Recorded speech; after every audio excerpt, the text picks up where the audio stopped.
تا کی میخوای همینجا پشت سر هم 6 8 ساده بزنی؟ خب نمیخوام بگم شلوغ کاری کن، ولی یه ذره قشنگترش کن. یه کاری که میتونی بکنی که دو را بهش اضافه کنی، یعنی 2 3 دست راست، 2 3 دست چپ بشکنا. یه ذره تندتر.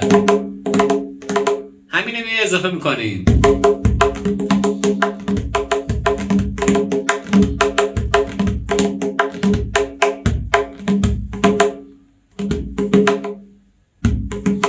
خب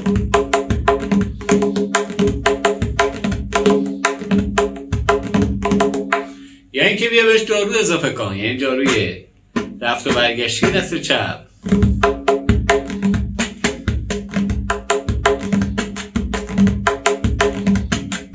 یا اینکه میتونی دست راستش هم بیاری.